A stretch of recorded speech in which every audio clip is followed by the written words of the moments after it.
अखबारों की रंगरेलियां तो स्वीकार कर ली, मगर मिर्ची की क्रूज वाली पार्टी पर हाय तौबा क्यों मचा रहे हो।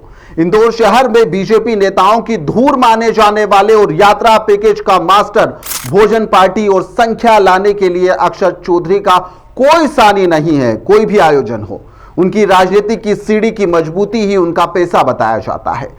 कार्यकर्ता दरी बिछा रहा है, झंडा उठा रहा है, संख्या लाने में व्यस्त नजर आ रहा है। इधर चमक और दमक और यात्रा पैकेज के सानी अक्षत पद के करीब पहुंचने की होड़ में है।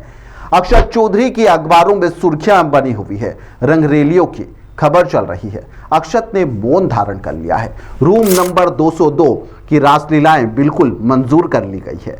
सवाल उठ रहे हैं कि 5 नवंबर की शाम होटल इंफिनिटी रूम नंबर 202 और एसडी नाम वाली हसीना का फेक आईडी यह असली है या फिर नहीं, यह समझ से परे है।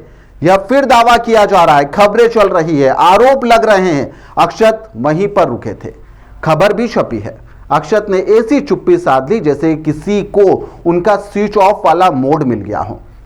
तो अक्षत चुप हो गए। सबूत सामने है, थाने में आवेदन मौजूद है, विजयनगर पुलिस जांच कर रही है। फिर भी लोग कह रहे हैं कि रौनक की जो महफिलें हैं उस पर अक्षत कैसे मौज कर सकता है।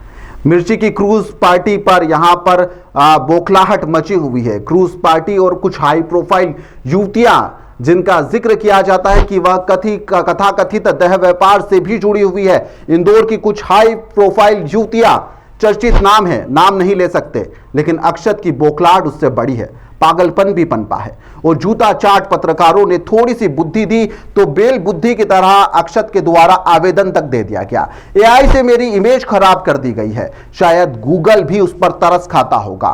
खबर में साफ तौर पर लिखा हुआ है कि हमने खुद ने एआई से उसकी इमेज बनाई है ताकि जनता और व्यूअर्स को किसी भी प्रकार का कोई भ्रम ना रहे कि यह ओरिजिनल नहीं है। यह समझे, उदाहरण के तौर पर उन तस्वीरों को प्रयोग किया गया था। ऐसा तमाम बड़े जो मीडिया संस्थान है वह भी करते हैं। गांधारी भी जिंदा होती तो समझ जाती। अक्षत की समझ ऐसे गायब हुई जैसे उनकी रातों का जो हिसाब का जो नतीजा रहता है वह गायब हुआ है। शिकायतें, आरोप और ड्रामेबाजी का खेल शुरू हो गया है।